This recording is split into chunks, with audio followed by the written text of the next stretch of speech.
So guys आज हम लोग देखने वाले हैं जो कि यूपी पुलिस एग्ज़ाम 18 फरवरी 2024 को होने वाला है, उसी के यूपी जीके के टॉप मोस्ट इम्पॉर्टेंट क्वेश्चंस को यहाँ पर डिस्कस करने वाले हैं।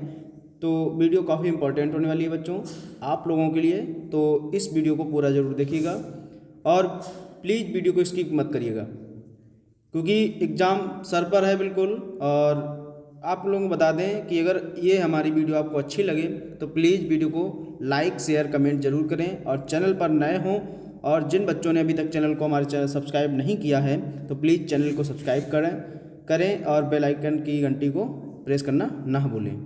तो चलिए वीडियो को स्टार्ट करते हैं। गाइस, यूपी पुलिस की एग्ज़ाम जो डेट है घोषित कर दी गई है 18 फरवरी 2024 को। कब को? 18 फरवरी 2024 को, ध्यान रखिएगा, ठीक है। और जो हमारी एग्ज़ाम डेट है 18 फरवरी, ठीक है। तो इसका आप लोगों के लिए पास सिर्फ और सिर्फ गिने चुने दिन ही शेष बचे हैं गाइस। जो आपके पास गिने चुने दिन ही शेष बचे हैं, और बता दिया जाए कि आप लोग सिर्फ और सिर्फ 4 या 5 दिन बचे हैं। इससे आप लोगों के पास बहुत ही कम समय बचा हुआ है और जल्द से जल्द आप लोग ये वीडियो देखिएगा और तैयारी करिएगा। बहुत ही मोस्ट इम्पॉर्टेंट क्वेश्चन लेकर आया हूँ, तो चलिए बढ़ते हैं वीडियो की तरफ। तो बच्चों देखिए, पहले तो हमने इसमें बताया है कि कुछ इम्पॉर्टेंट क्वेश्चंस हैं। इसमें बताया कि उत्तर प्रदेश में पहली बार ट्रेन कब चलाई गई थी, ठीक है बच्चों। तो इसका जो आंसर है आपको दिख भी रहा होगा कि मार्च 1859 में कहाँ चलाई गई थी? कानपुर से और प्रयागराज से कानपुर तक ये ट्रेन चलाई गई थी मार्च 1859 में, ठीक है, ध्यान रखिएगा, मार्च 1859 में प्रयागराज से कानपुर तक, ठीक है। देखिए अगला क्वेश्चन हमारा क्या है। अगला क्वेश्चन कह रहा है कि सबसे लंबा रेल जो है गार्ड कौन सा है। तो बच्चों इसका जो आंसर रहने वाला है, देखिए पंडित दीनदयाल उपाध्याय, आप लोग दिख ही रहे होगा कि पंडित दीनदयाल उपाध्याय जंक्शन सबसे रेल यार्ड है, सबसे लंबा रेल यार्ड है पंडित दीनदयाल उपाध्याय, ठीक है। चलिए बढ़ते हैं। अगला क्या है हमारा? अगला कह रहा है कि नेशनल पैराशूट ट्रेनिंग कॉलेज कहाँ स्थित है। तो ये बच्चों आगरा में स्थित है। कहाँ स्थित है? आगरा में नेशनल पैराशूट ट्रेनिंग कॉलेज, ठीक है। अगला क्वेश्चन हमारा है कि डॉक्टर भीमराव अम्बेडकर हवाई अड्डा कहाँ स्थित है। डॉक्टर भीमराव अम्बेडकर हवाई अड्डा कहाँ पर स्थित है। तो बच्चों इसका जो रहने वाला है मेरठ। कहाँ रहना है? मेरठ, ठीक है, ध्यान रखिएगा। नेक्स्ट है हमारा कि रेल लाइन नेटवर्क के हिसाब से उत्तर प्रदेश का देश में कौन सा स्थान है। रेल लाइन नेटवर्क के हिसाब से उत्तर प्रदेश का देश में कौन सा स्थान है। तो बच्चों इसका जो आंसर रहने वाला है बिल्कुल करेक्ट, पहला। हमारे यूपी भर में सबसे ज़्यादा रेल लाइन नेटवर्क है, ठीक है, ध्यान रखिएगा। चलिए बढ़ते हैं अगले क्वेश्चन की ओर। अगला क्वेश्चन हमारा है कि हिमाचल प्रदेश के किस एकमात्र जिले की सीमा को स्पर्श करता है। हिमाचल प्रदेश यूपी के किस एकमात्र जिले की सीमा को स्पर्श करता है। तो बच्चों इसका जो आंसर रहने वाला है सहारनपुर। जो सहारनपुर है हिमाचल प्रदेश है जो यूपी के सहारनपुर जिले को स्पर्श करता है, ठीक है, ध्यान रखिएगा। चलिए बढ़ते हैं ऊपर के लिए। हमारा अगला है कि जो झारखंड राज्य यूपी के किस जिले का स्पर्श करता है। जो झारखंड राज्य है वो यूपी के किस जिले को स्पर्श करता है। इसका जो आंसर रहने वाला है सोनभद्र, ध्यान रखिएगा, क्या है? सोनभद्र, ठीक है बच्चों। अगला है कि आगरा किन 2 राज्यों को स्पर्श करता है। आगरा किन राज्यों को स्पर्श करता है। आगरा मध्य प्रदेश को और राजस्थान को स्पर्श करता है। एक मध्य प्रदेश और दूसरा राजस्थान, आगरा 2 बीच में पड़ता है, ठीक है, ध्यान रखिएगा। तीसरा क्या है कि छत्तीसगढ़ यूपी के एकमात्र किस जिले को स्पर्श करता है। छत्तीसगढ़ जो है वह यूपी के एकमात्र किस जिले को स्पर्श करता है। वो भी सोनभद्र को स्पर्श करता है, ये भी, ठीक है, ध्यान रखिएगा। झारखंड और छत्तीसगढ़ किस जिले को स्पर्श करता है? सोनभद्र को, ध्यान रखिएगा, ठीक है। चलिए बढ़ते हैं अगले नेक्स्ट की ओर। नेक्स्ट हमारा क्या है कि प्रकाश विद्युत प्रभाव के प्रतिपादक कौन थे। तो इसका जो आंसर रहने वाला है बिल्कुल करेक्ट, आइंस्टीन थे प्रकाश विद्युत प्रभाव के प्रतिपादक, ध्यान रखिएगा, ठीक है। या जनक कह दीजिएगा या प्रतिपादक कह दीजिएगा, तो भी बात एक ही रहती है, ठीक है। चलिए बढ़ते हैं अगले की ओर। अगला क्वेश्चन हमारा है कि प्रकाश का रंग किससे निर्धारित होता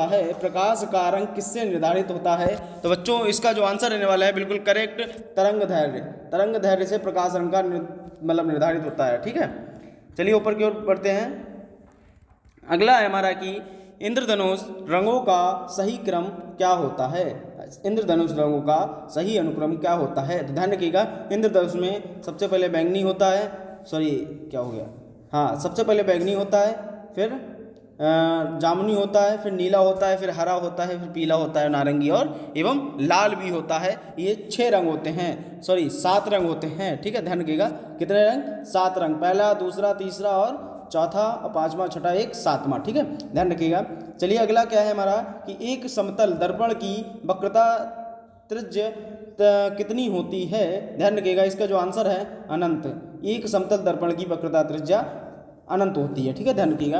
अगर कहीं पे कोई समान जमीन है तो उसकी मतलब कोई अनंत है, मतलब उसकी कोई सीमा नहीं है, समान मतलब समान सीमा की। ठीक है, ध्यान रखिएगा।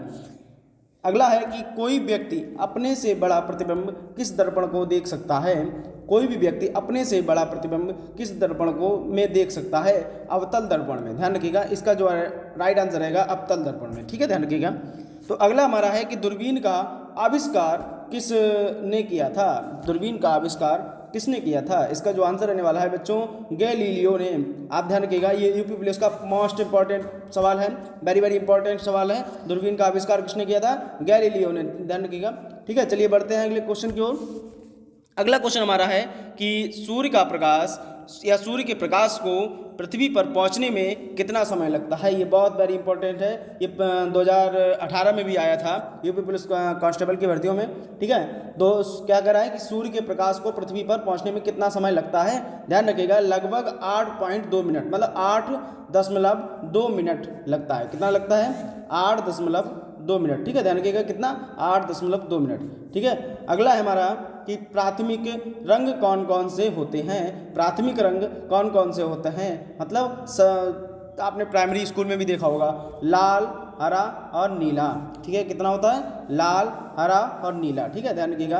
अगला है हमारा कि जब लाल और नीले तथा हरे रंग या हरे प्रकाश का पुंज एक स्थान पर पड़ता है तब प्रकाश का रंग कैसा प्रतीत होता है बच्चों? तो इसका राइट आंसर होगा बच्चों क्या होगा? सफ़ेद। ठीक है, ध्यान रखिएगा, सफ़ेद। ठीक है, चलिए बढ़ते हैं अब क्वेश्चनों की ओर। ये सिर्फ कुछ ऐसे इंपॉर्टेंट टॉपिक थे जो हमने आपको पहले बता दिए। ठीक है, इन पर ध्यान दीजिएगा।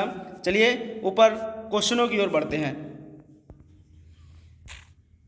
बच्चों। पहला क्वेश्चन हमारा है कि डोमराज का या डोम राजा का महल कहाँ पर स्थित है? ध्यान रखिएगा, इसका जो राइट आंसर होगा जल्दी से जल्द कमेंट कीजिएगा बच्चों। ऑप्शन ए झांसी, मथुरा या वाराणसी, क्या होगा बताइएगा? क्या होगा? झांसी होगा, मथुरा होगा या वाराणसी होगा? बताइएगा। तो इसका राइट आंसर होने वाला है बच्चों वाराणसी। क्या होने वाला है? वाराणसी। ठीक है, ध्यान रखिएगा, क्या होने वाला है? वाराणसी। ठीक है, तो इसका जो राइट आंसर है वाराणसी। टिक लगा लीजिएगा बच्चों। चलिए बढ़ते हैं नेक्स्ट क्वेश्चन की ओर। अगला क्वेश्चन हमारा है कि मौर्य वंश का संस्थापक कौन था? मौर्य वंश का संस्थापक कौन था? Option A Ashok, option B Bindusar, option C Brihadratha या option C Chandragupta, option D Chandragupta Maurya. जी बिल्कुल बच्चों, इसका जो आंसर रहने वाला है ऑप्शन नंबर डी बिल्कुल सही होगा, चंद्रगुप्त मौर्य। ठीक है, लगा लीजिएगा बिल्कुल। चलिए बढ़ते हैं नेक्स्ट क्वेश्चन की ओर। नेक्स्ट क्वेश्चन हमारा है कि धातु का प्रयोग मानव ने किस युग में सीखा? धातु का प्रयोग मानव ने किस युग में सीखा? तो बच्चों इसका जो राइट आंसर होने वाला है जल्द से कमेंट बॉक्स में दीजिएगा। जी बिल्कुल बच्चों, इसका जो राइट आंसर है ऑप्शन नंबर ए। क्या होगा? ऑप्शन नंबर ए ताम्र युग। क्या होगा? ताम्र युग। धातु का मानव में मतलब मानव ने धातु का प्रयोग करने के लिए ताम्र युग का मतलब सीखा था, ताम्र युग में सीखा था। ध्यान रखिएगा, धातु का प्रयोग करना। चलिए बढ़ते हैं नेक्स्ट क्वेश्चन की ओर। अगला क्वेश्चन हमारा है कि राजा जसवंत सिंह की छतरी कहाँ पर स्थित है? राजा जसवंत सिंह की छतरी कहाँ पर स्थित है? तो इसका जो राइट आंसर रहने वाला है बच्चों, जी बिल्कुल, इसका राइट आंसर रहने वाले बच्चों ऑप्शन नंबर बी बिल्कुल करेक्ट होगा, आगरा। आगरा शहर में राजा जसवंत सिंह की छतरी स्थित है। चलिए बढ़ते हैं क्वेश्चन नेक्स्ट क्वेश्चन की ओर। अगला क्वेश्चन हमारा है कि पांचवा, अवध अंग्रेजों के अधिकार में कब आया? मतलब अवध मतलब अयोध्या, अपनी अयोध्या अंग्रेजों के अधिकार में कब आई थी?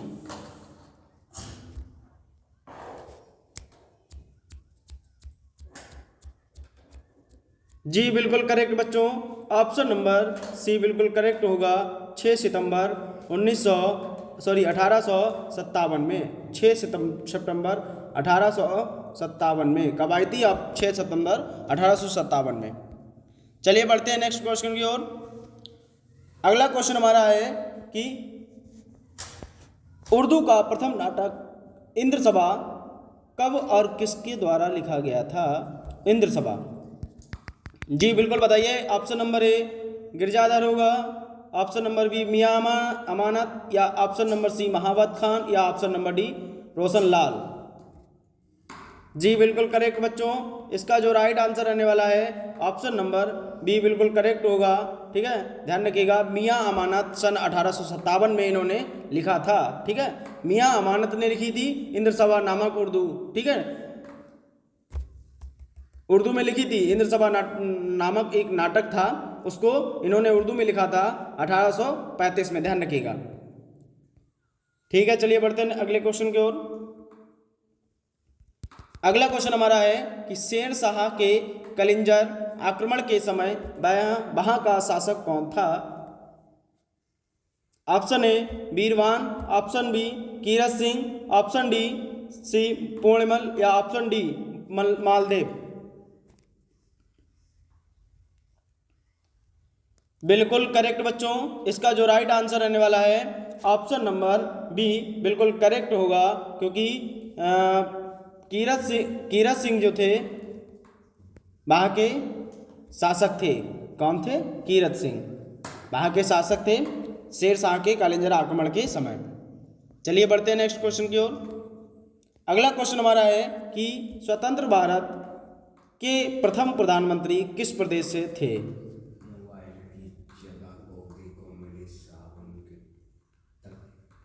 जी बिल्कुल बच्चों, इसका जो आंसर रहने वाला है ऑप्शन नंबर सी बिल्कुल करेक्ट होगा, उत्तर प्रदेश। उत्तर प्रदेश ऐसा राज्य है जहां पर स्वतंत्र भारत के प्रथम प्रधानमंत्री रहते थे। ठीक है, चलिए बढ़ते हैं नेक्स्ट क्वेश्चन की ओर। अगला क्वेश्चन हमारा है कि उत्तर प्रदेश के खिलाड़ी सुरेश रैना किस खेल से संबंधित हैं? Option A cricket, option B badminton, option C shooting, या ऑप्शन डी हॉकी। जी बिल्कुल करेक्ट, ऑप्शन नंबर ए सही होगा, क्रिकेट। उत्तर प्रदेश के खिलाड़ी सुरेश रैना जी क्रिकेट से संबंधित थे। चलिए बढ़ते हैं नेक्स्ट अगले क्वेश्चन की ओर। अगला क्वेश्चन हमारा है कि मुसम्मन छतरी कहां पर स्थित है?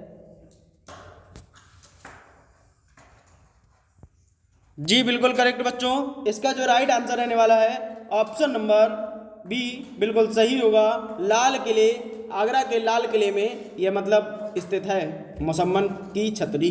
ठीक है, ध्यान रखिएगा। चलिए बढ़ते हैं अगले क्वेश्चन की ओर।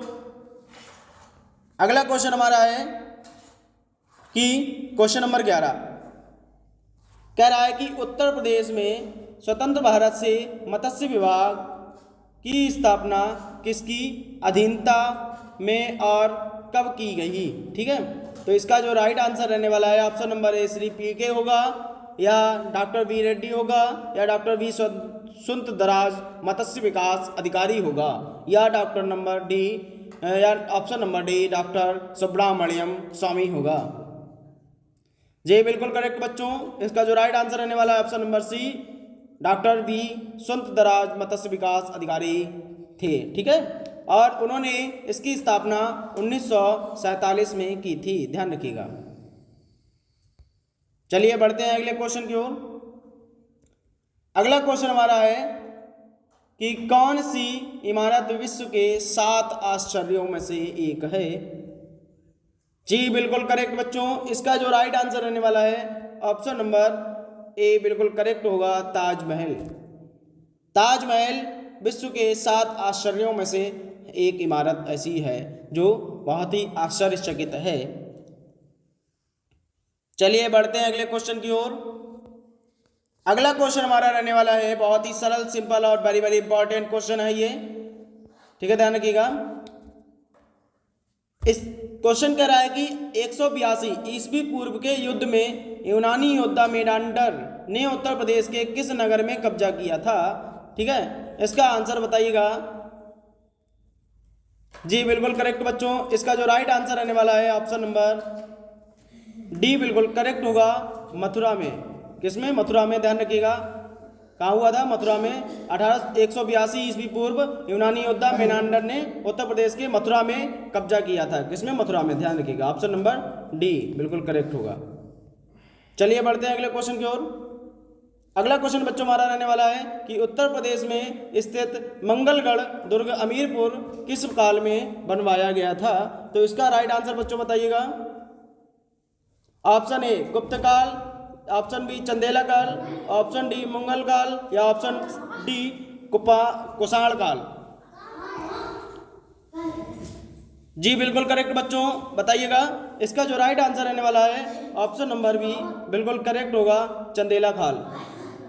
चंदेला काल में उत्तर प्रदेश में मंगलगढ़ जो दुर्ग अमीरपुर है वह चंदेला काल में बनवाया गया था। चलिए बढ़ते हैं अगले क्वेश्चन की ओर।